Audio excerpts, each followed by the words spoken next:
Göbekli Tepe, tido por muitos como o sítio arqueológico mais antigo do mundo, sem qualquer tipo de cultura material ou história antecedente. A datação da camada mais antiga indica a data de 9.500 antes da Era Comum. Apenas simples caçadores e coletores de Tanguinha habitavam a região. Caçadores e coletores esses que, segundo tais crenças, não possuíam número e nem conhecimento técnico para construir o local. Mas será que isso é realmente o que os artigos acadêmicos dizem?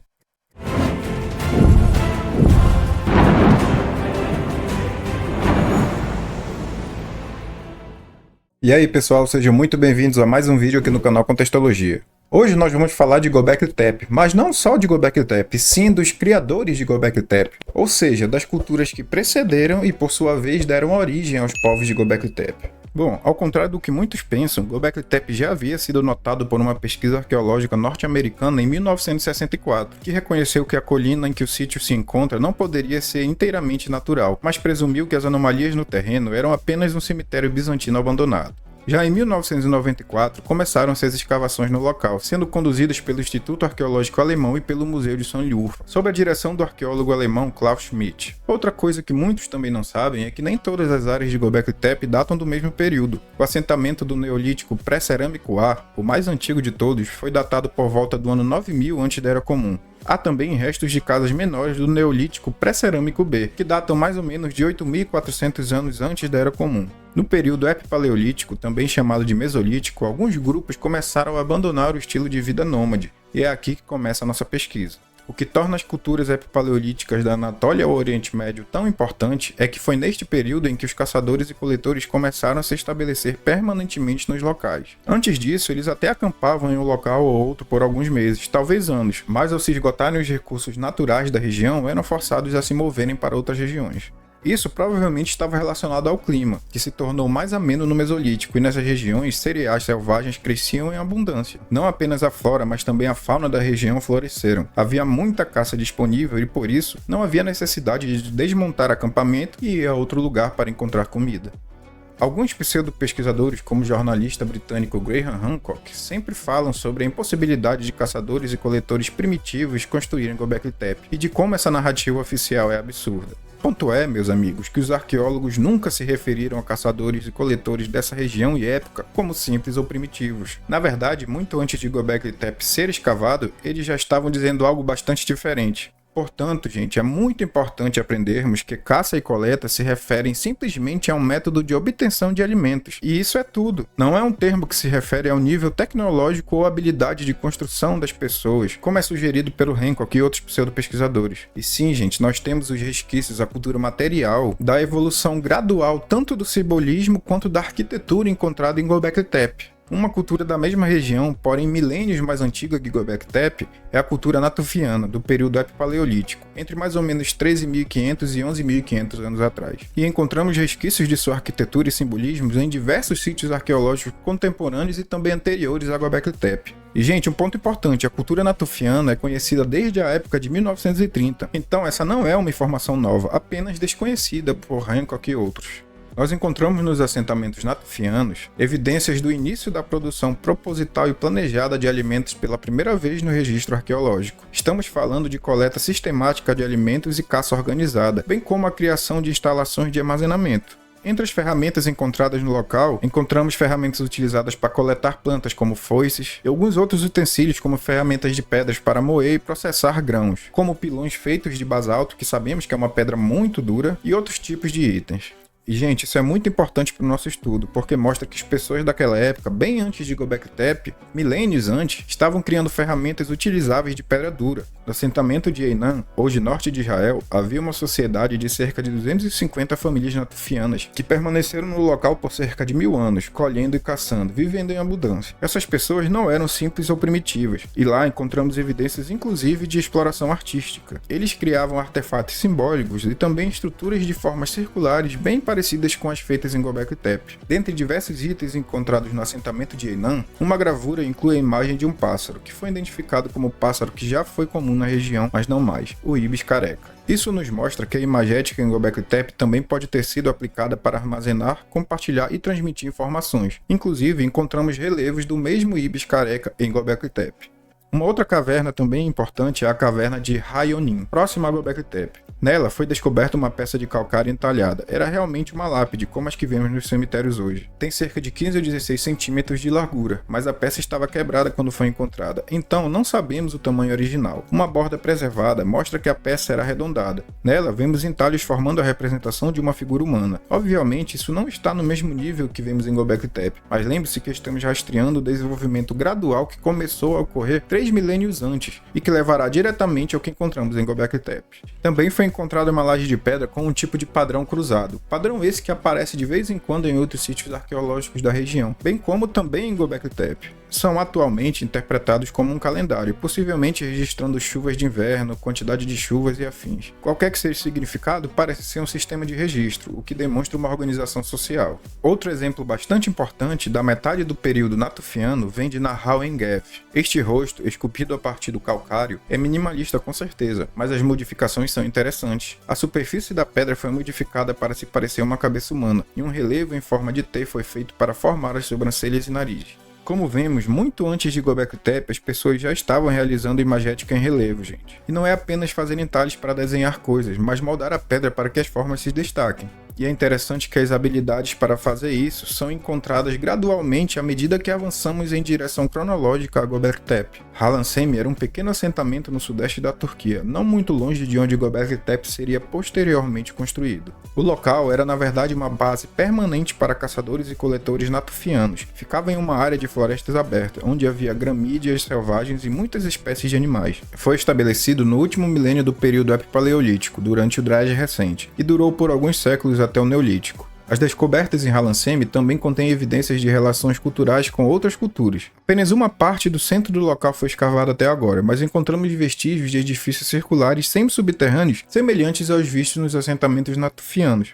Em um destes edifícios circulares, foi descoberto um ornamento que continha os chifres de um enorme touro auroque suspenso na parede, parecido com aqueles salões de filmes medievais que vemos, porém mais antigo, pelo menos 13.000 anos antes. A arqueologia aqui demonstrou que o local foi planejado e organizado antes da construção. Os edifícios foram cuidados com extraordinária atenção ao longo de muitas gerações. Eles foram mantidos e renovados regularmente. Esta estrutura foi reconstruída pelo menos 3 vezes, e houve muitas fases menores de remodelação e modificação. Não são apenas abrigos para se proteger dos elementos. Esses lugares, gente, eram especiais para eles. O que estamos vendo aqui é que as primeiras comunidades neolíticas mostraram um grande interesse cultural na arquitetura de edifícios e na organização de assentamentos inteiros. Eles eram caçadores e coletores, mas não eram primitivos.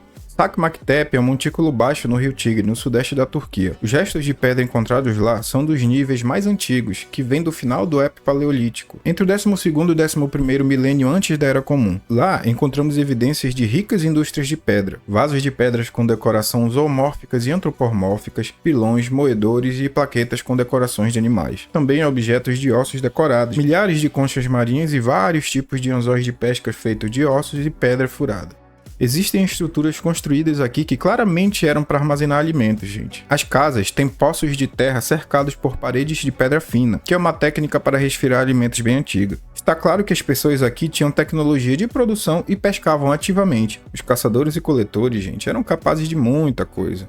Uma plaqueta de clorita, também encontrada em Çakmaktepe, tem um relevo de um escorpião. Vasos de clorita encontrados entre os bens funerários também possuem escorpiões e cobras. Criaturas essas associadas ao mundo dos mortos nessa época do Crescente Fértil. Como sabemos, imagens de escorpião e cobras também aparecem em Göbekli Tepe. Outro importante sítio do Epipaleolítico que data de pouco antes de Göbekli Tepe é Jef el Hamar, que é situado em 2 montes na margem do Eufrates. Foi construído e reconstruído ao longo de vários séculos, havendo 10 níveis de vilarejo. As primeiras 4 aldeias apresentavam exclusivamente estruturas circulares, enquanto as estruturas retangulares eram encontradas apenas nas 3 ou 4 aldeias mais recentes. Essas últimas foram datadas pelo carbono para os últimos séculos de ocupação, ou seja, após 11.000 anos atrás. Uma estrutura conhecida como estrutura comunitária EA53 foi descoberta nesse mesmo local. É uma estrutura subterrânea maciça, cilíndrica, com cerca de 7 metros de diâmetro e 2 metros abaixo do solo. Os lados eram formados por um muro construído com blocos de pedra assentados em argamassa de barro. Em torno da metade do seu perímetro, a estrutura foi equipada com uma série de celas sem portas formadas por paredes de tijolos de barro. Nas celas foram encontradas pequenas quantidades de cereais e lentilhas, indicando que serviam como enormes recipientes de armazenamento para alimentos. Quando o assentamento foi reconstruído construído, seu centro foi deslocado um pouco e uma nova estrutura comunitária subterrânea circular foi criada. Um banco circular de pedra foi construído ao redor da parede. As características deste edifício, desde sua posição no assentamento, sua forma, suas dimensões e o investimento necessário para construí-lo, sugerem categoricamente que era um edifício comunitário. A forma hexagonal do piso é quase perfeita, e significa que houve um processo de planejamento considerado complexo para a época. Esse planejamento só pode ter sido feito no local antes da construção, gente. Ou seja, não há dúvida de que medidas precisas estavam sendo feitas. Conhecemos hoje dois conceitos de design que eles podem ter utilizado para o planejamento arquitetônico daquele piso.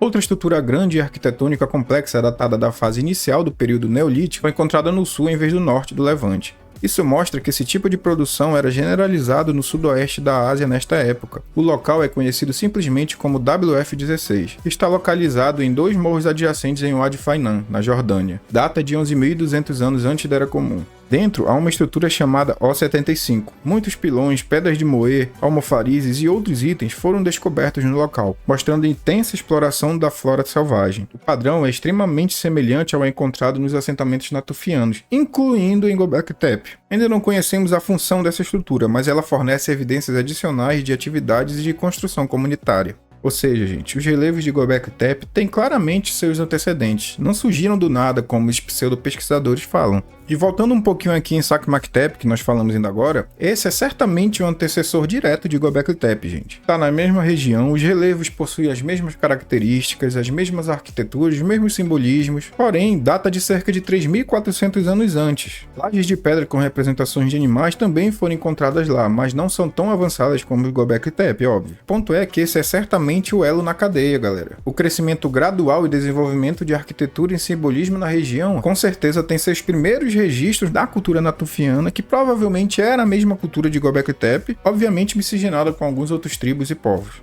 E não podemos esquecer, obviamente, né, gente, de Kara-Hantep. Kara-Hantep também teve sua origem ligeiramente antes de Göbekli Tepe. Ele não é tão mais antigo do que Göbekli Tepe, mas é um pouco. Lá também há pilares em forma de T que se assemelham muito aos de Göbekli Tepe, mas nós podemos ver que eles não são tão avançados, ou seja, ainda não havia sido maximizada a habilidade daqueles escultores. As superfícies de calcário encontradas no local fornecem a matéria-prima para a construção dos pilares de forma de T. Nós encontramos inclusive pedreiras na região, onde alguns pilares em forma de T inacabado e abandonados podem ser vistos. Cortar, esculpir, suavizar e mover as superfícies de calcário teria exigido alguma habilidade, mas como vocês viram, essas habilidades já estavam em desenvolvimento há muito tempo, gente. Göbekli Tepe foi apenas o último passo. Nós podemos ver nestes locais o investimento de grandes quantidades de trabalho em sua construção, e as estruturas cresciam ao longo do tempo até atingirem uma escala monumental. O poder simbólico que elas possuíam pode ser observado no design, criação, manutenção, reconstrução e até o enterro ritual desses edifícios.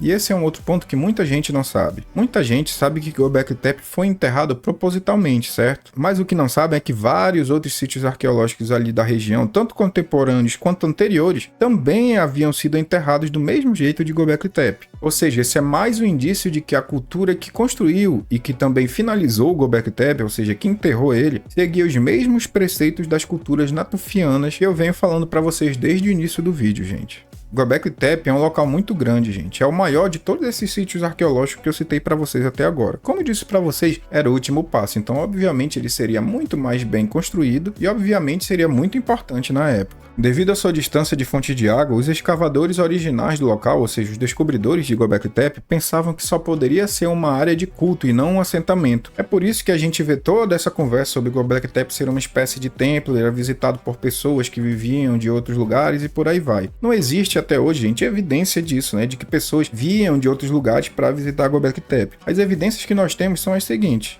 Göbekli Tepe era sim um assentamento habitado por uma população de caçadores e coletores. Sim, galera, morava gente em Göbekli Tepe. Nós encontramos lá as mesmas casinhas, ou seja, os círculos semi-subterrâneos, que nós sabemos que eram casas da cultura natufiana e outras culturas contemporâneas também. Essa descoberta mostra uma eficiência extrema, gente, o que significa que, mesmo deixando de lado o fato de que eles eram capazes de colher grãos selvagens em quantidades substanciais, eles ainda assim teriam comida suficiente para se sustentar durante o ano todo e dar às pessoas que viviam ali tempo significativo para realizar outras atividades, como inclusive construir e manter Göbekli Tepe. Como nós estamos vendo as conexões entre os construtores dessa cultura e os da cultura natufiana anterior no Levante são evidentes. Os pequenos edifícios circulares em Göbekli Tepe são mais antigos do que as estruturas monumentais, o que sugere que os caçadores e coletores tinham um contexto cultural semelhante ao da cultura natufiana. Já vimos também os pilares em forma de T e outras semelhanças arquitetônicas com outros locais da região, porém bem mais antigos. Isso indica que as comunidades que viviam em toda essa área compartilhavam princípios arquitetônicos para criar seus edifícios comunitários.